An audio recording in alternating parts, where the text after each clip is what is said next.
Coming up in this episode of the KickCast, we talk about both Star Wars and Star Trek crowdfunding projects, a new way to cool your head, and we go down the rabbit hole with special guest Drew.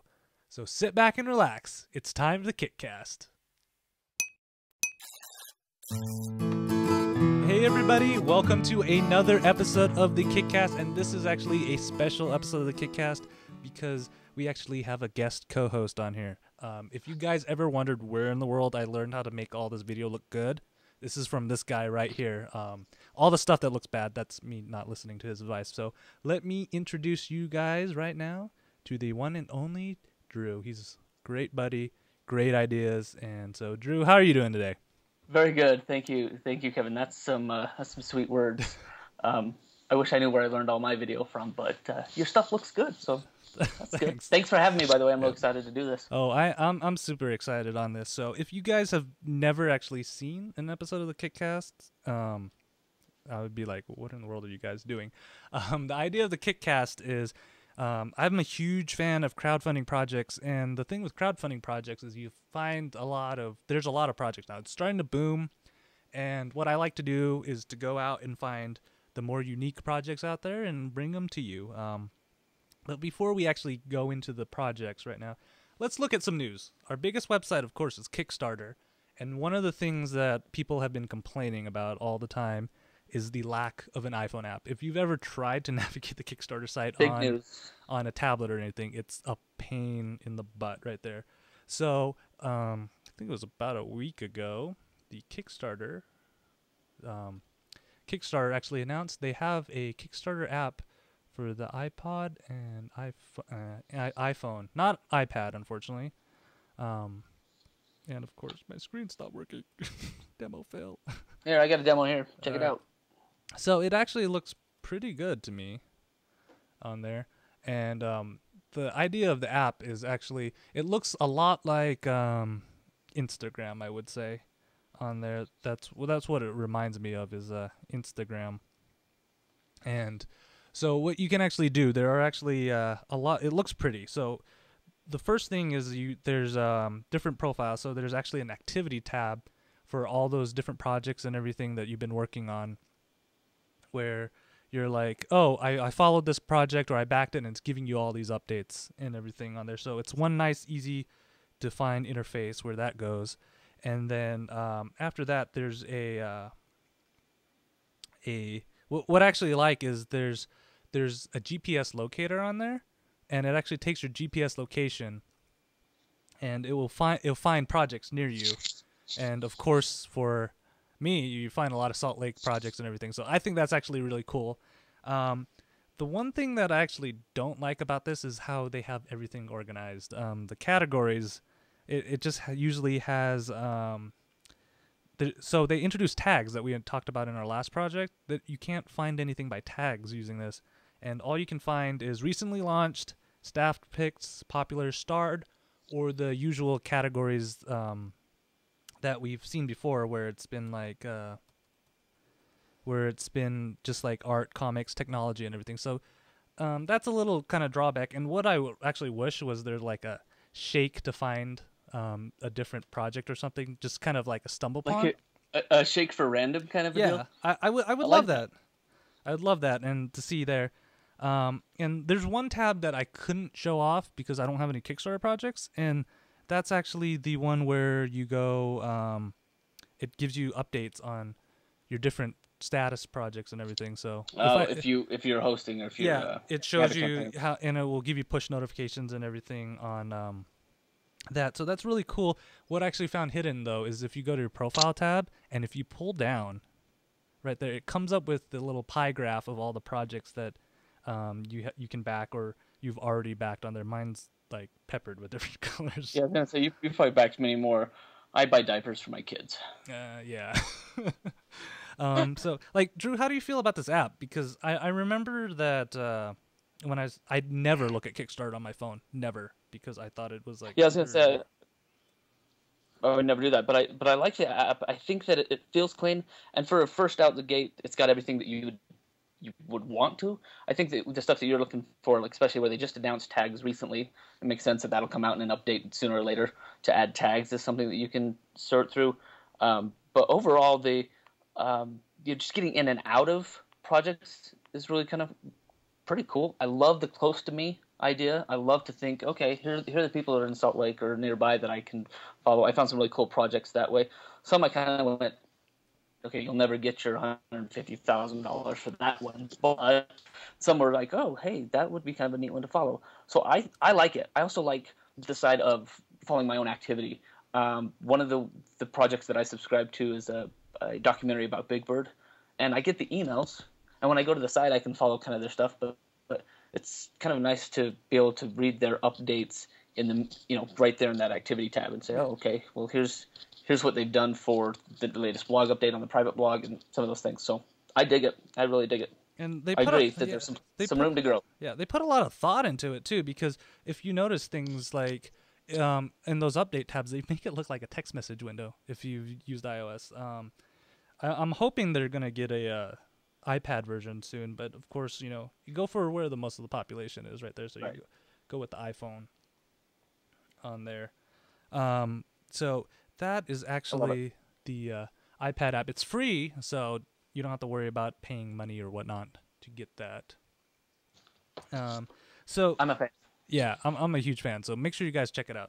What do you have to lose for free?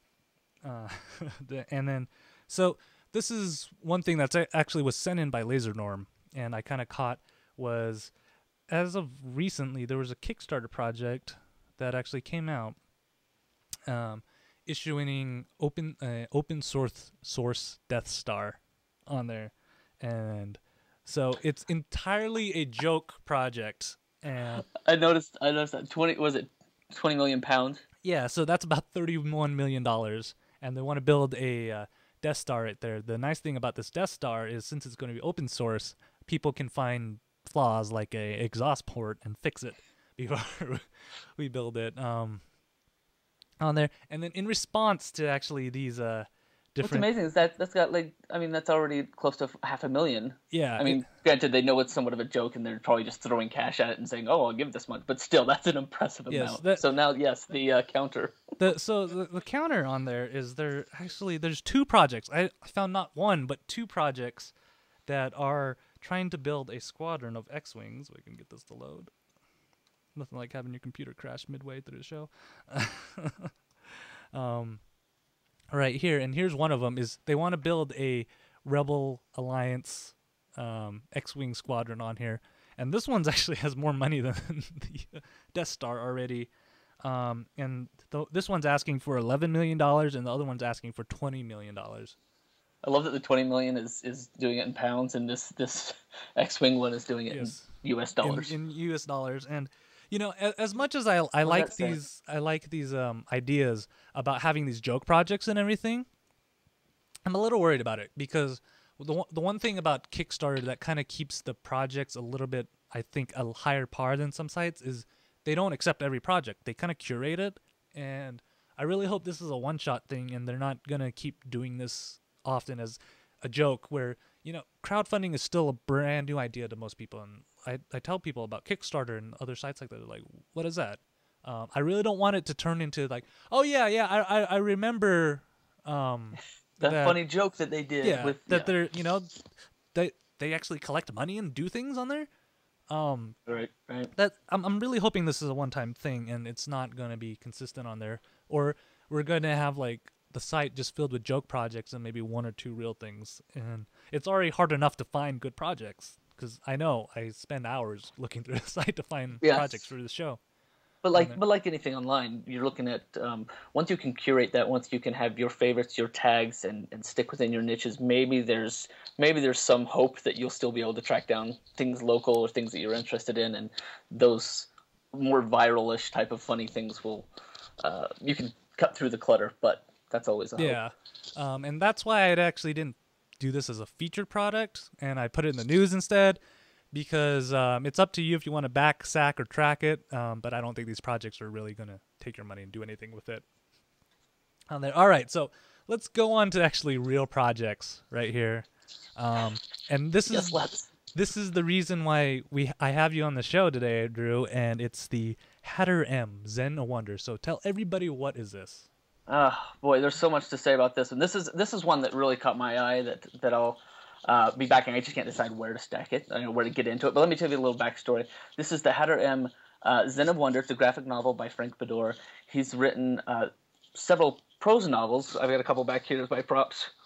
So there's a three-story series called The Looking Glass Wars, and this Hatter M graphic novel, or comic book, if you will, is kind of a parallel story that kind of goes along with the Looking Glass Wars. The story has been written, it's been illustrated. In fact, I think he said all the files are sitting on his computer as Photoshop layers, ready to go. They just need the money for printing. And so it's really kind of one of those ideal things to bring to Kickstarter and say, okay, well, all of you that want to pre-order this hardback comic book anyway, or graphic novel if you prefer, or all of you that maybe have followed the series already and I can't wait for that next one. I believe episode 3, like the part 3 of this Hatter M series came out 2011 early, so it's been over 2 years, if not more. So people are anxious to get it. So I think this is a great way to do great reason to do a crowd fund on this one. So let me tell you just a little bit about the story. Basically, this one's called Zen of Wonder. It's number 4 in a 5-part series. I've got to let you know that I'm totally obsessed with Alice in Wonderland. Have been for many, many years. I wish I knew why. I honestly wish I knew why. If anybody has any ideas or theories about that, I'd love to hear. Somebody shrink my head, please. Depends on how much paint you ate as a kid. Maybe that's what it comes down to. How many times did you? Yeah, and I love all the stories. It's not like I have a favorite that was the Disney version or the latest version. I love all of them. One of my favorites has been this Looking Glass Wars because of the way that it was written. It's really well written. It's got imagination. It's a fresh take on everything. The basic gist of the story is that there's a young princess. Her name's Alice, spelled Alyss. And Alice escapes from this coup that's happening in Wonderland. She travels through the Pool of Tears with her bodyguard, whose name is Hatter Madigan. You may recognize the name as Mad Hatter, but his name is Hatter Madigan. And he travels through the Pool of Tears with her, and he's sworn to protect her. She's the princess and the heir to the throne before this coup happens. So they go through the Pool of Tears, and Alice ends up in London, England. Hatter ends up in Paris, France. This is around like 1850, right? During the time when Alice in Wonderland was written. So the rest of the story covers Hatter Madigan's search for the princess. He's trying to find her. They're in this new world that they don't understand or don't know, and they're trying to find her. But it follows that. It follows his, kind of chases Alice's struggle to get home. She ends up as a homeless orphan. When she gets through the Pool of Tears on our side, and she tries to find people to help her tell her story. One of the people that she tells her story to is Charles Dodgson, who that's the author of Alice in Wonderland. So she tells him her story. He writes the whole thing, but he spells her name wrong as Alice in Wonderland. He changes a lot of the things that were kind of from her real life, and she gets really quite upset at him because he kind of makes it into a children's novel when it is really her life. Well, that's part of the story. It goes on for many years. But this series that we're talking about now, this graphic novel series, is a 5-part series that takes that kind of, I think it's about 13 years, where Hatter M is searching for Alice in our world. And you can see some of the art. I'm not sure if you're throwing up some of that stuff from the Kickstarter page, but if you look at some of the art, this is Ben Templesmith's art. There it is. It's just clean. It's pretty. I'm not a huge fan of comic books. I don't have a lot of time to read a lot of them, but I really like the artwork. I really like the thickness of the story and how this parallels with the books, and I love the books. So for me, this is a definite track, and then back. My reason why I'm tracking first is because if you notice on the levels of the levels that you can back at, they're like 35. Right? There's 35 different choices that you have, and some are hardback books, some are paperback, some are just the first 3 so that you can get ready to buy number 4 when it gets printed. Some are, I think one is a skiing trip with the author, Frank Bador, because he is a world champion freestyle skier. I wonder if anybody's going to get that one and if they're going to come to Utah to do it. I would hope this would be the one place to do your skiing. Yes. Anyway, for me, it's a definitely a back. I just can't decide where to get into it because I really love the books. He has a lot of rare items that he's kind of selling off with some of those offers. Not just this product, but things that go along with the whole storyline. So. Yeah, like for me, I didn't even know it was actually a written book until I started reading descriptions. I the first thing you do at a Kickstarter page, ooh, video, click play. And right, I'm right, like, and you watch it, you get that story. yeah, and I am like, wow, this looks really good. And then I found out it's a book, like part 4 of a book. I'm like, of a comic series. Yeah, like a whole series. Yeah. I'm like, well, how am I gonna get the first ones? And I read on like, oh yeah, we got different plans on here, and I definitely say track for this one. I'm trying to figure out what to do. I was actually reading the description. There's a way to combine different levels on there because I want to get all the books and I want to get all the comics too, but they don't have one that has both. And yeah, exactly. You have to pick and choose. I've met Frank before at some of those Comic Cons that I've gone to. He's a great guy, so I know that he's probably really flexible and working in some of those things. I've even interviewed the artist when I've gone to those Comic Cons. As you know, that I basically do what we're doing here at the cons, and so I've had a chance to switch some shows where we were interviewing Ben Templesmith and just talking about his other projects. I would say for those of you that are thinking of tracking, I would either grab one of the episodes of like the full novel of the Looking Glass Wars. You've got like 20 days left or so. Skim through this and see if you like it, and then also go to the website for Looking Glass Wars. There's tons of panels and ways to catch up on the story and to see just artwork through 1, 2, and 3 for the graphic novel, and it's just a thick world. There's just so much there to explore that it's if somebody's looking for a fresh story to follow, this would be the one to jump in on. Yeah, it looks really exciting. So speaking of things staying fresh, how about, in Utah, it gets really cold and it gets really hot. So keeping cool is another important thing that we tend to do in Utah, and that's where this, let's see if I can pronounce this right, the Keep Cool comes into play. So I wondered about that too. Keep Cool sounds good to me. Yeah. I had to watch the video like 6 times to figure out what this is. So they call it mobile cooling for humans right here, and that doesn't look like human. If you're looking at the video right now, it's a CG animated head that doesn't look like it's human. So what it actually is a personal cooling system that uses nanotechnology to kind of cool you down while you're doing all this stuff right here. It works by having different layers, and on the Nanotech layer, it draws the heat from your cranium and then disperses it into the air. So that's kind of basic thing. That's how a refrigerator works, is to kind of draw it out. Finding the technology to do it in a helmet, that's a little bit harder right there. They actually claim that it takes about 10 seconds to start up and will lower temperatures by about 20 degrees. I'm guessing that's Fahrenheit on there. Right. Good point. So, well, actually, it could be any of them. So 20 degrees, that's a fair amount, and should last about 2 hours right there. Right now, they're actually the prototype's only for bicycle helmets, but they plan on going into different sports equipments. Because bicycling is probably a cool thing right there. It sounds like a very solid idea to keep you cool and everything. Probably a lot easier than carrying around ice packs and putting that in your helmet, because you obviously... Right, which, if I remember, these guys did something like that initially, or that was one of their claims to like getting into this space. But the Nanotech makes it way more, I don't know, sexy, I guess. Yeah.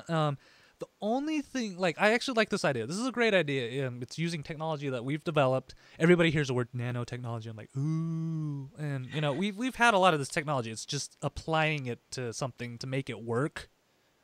Is the difficult part, and these guys haven't done it, but I'm not sure what they mean by replenishing the system.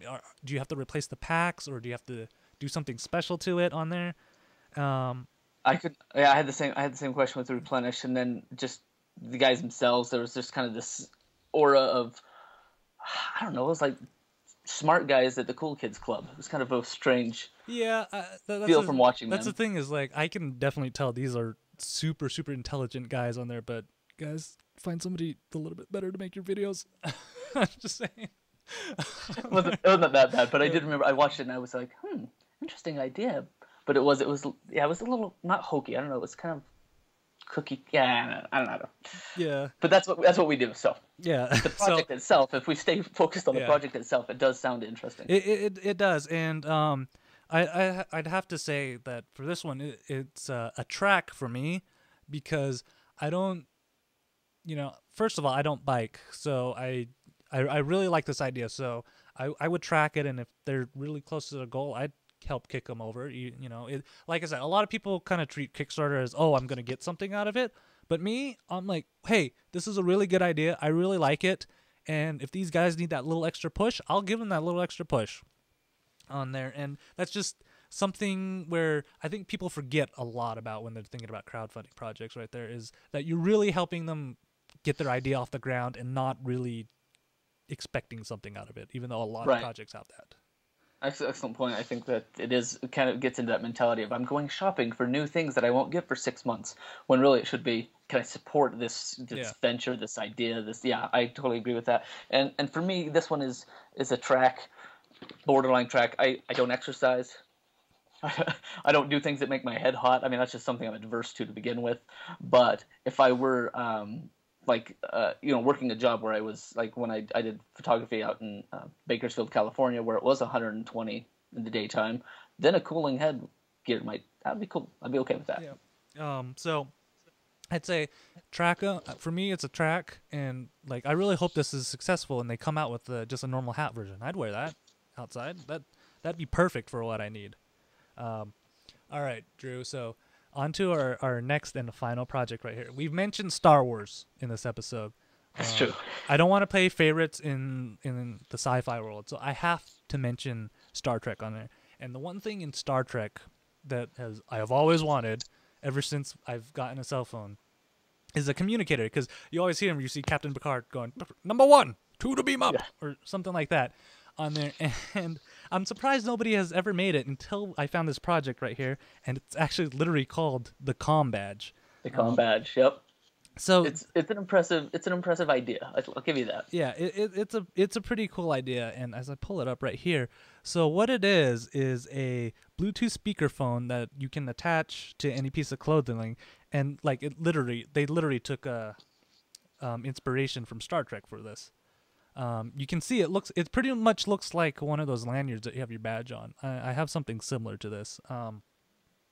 And so it's a Bluetooth enabled, so you can actually have it on both Android and iOS. So we're not playing favorites to anybody on there.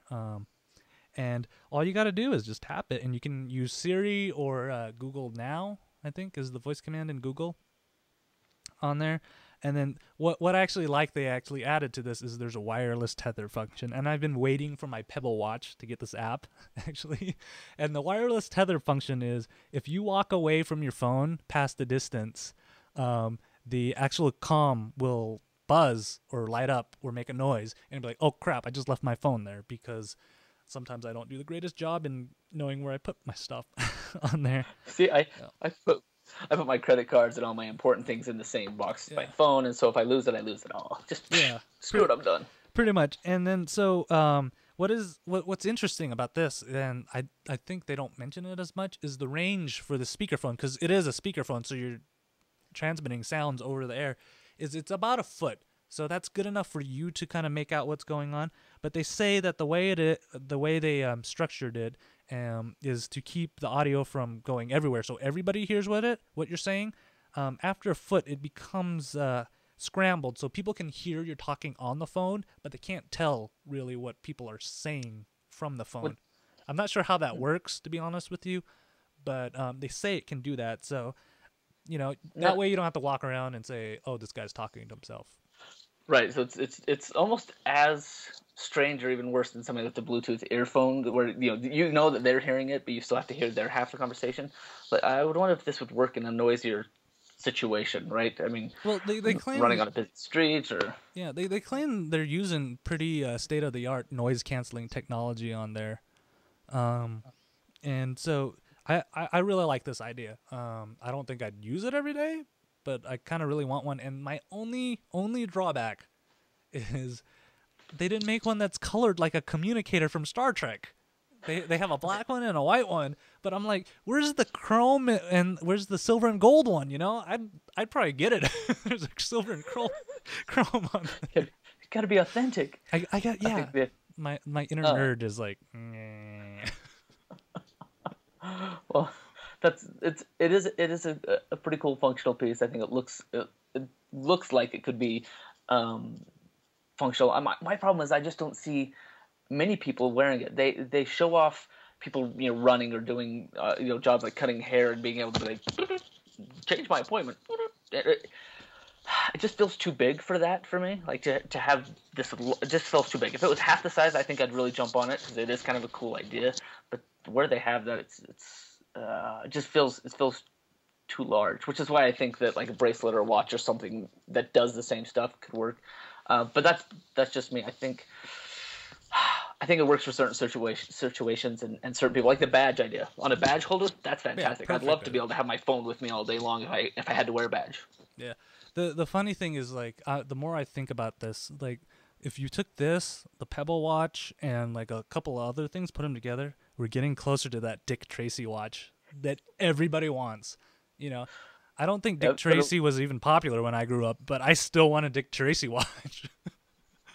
They're gonna get a Pico projector in there, some other things. It'll all come together for you. Just combine it. So the beginning. For me, I would have to say back on this one.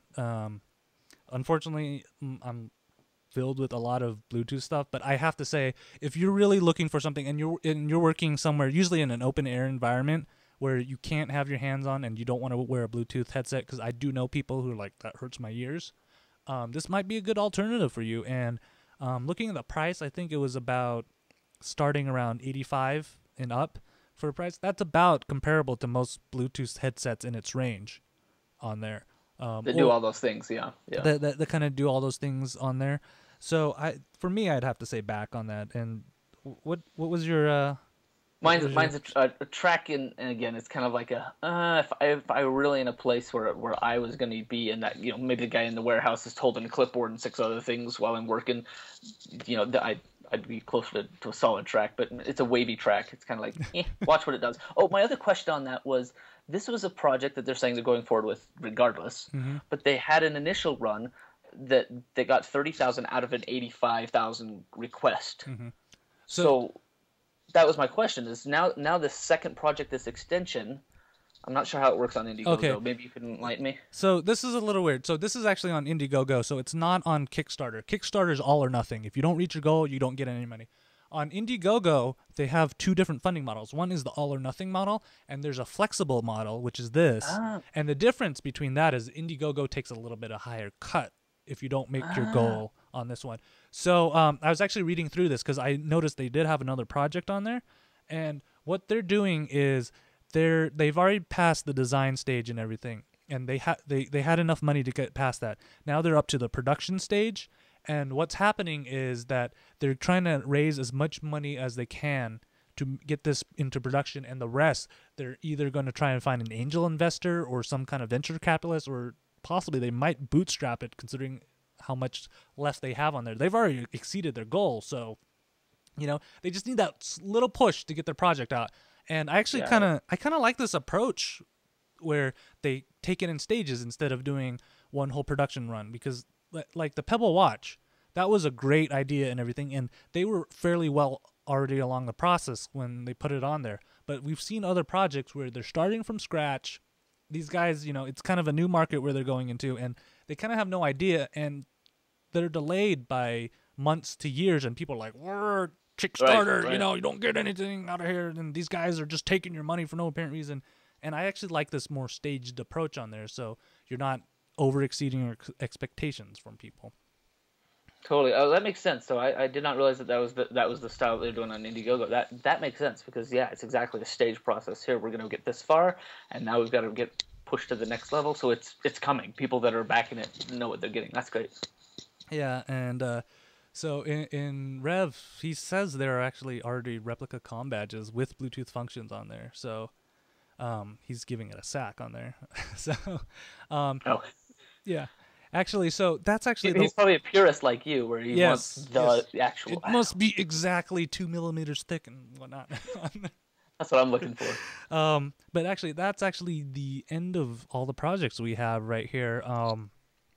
And so, kind of, if you guys find Kickstarter projects and things that you would like to have us cover, or if you want to cover it, like Drew, he found that Hatter M project on there, and he's like, dude, I want to be on the show. I want to share. I want to share. Yep. Yeah. If you can do it live, that's great. But if you can't, record an audio little audio clip or a video clip, and it might make it. There's a high chance that it will make it onto the show on there, and we can have a little discussion that way on there.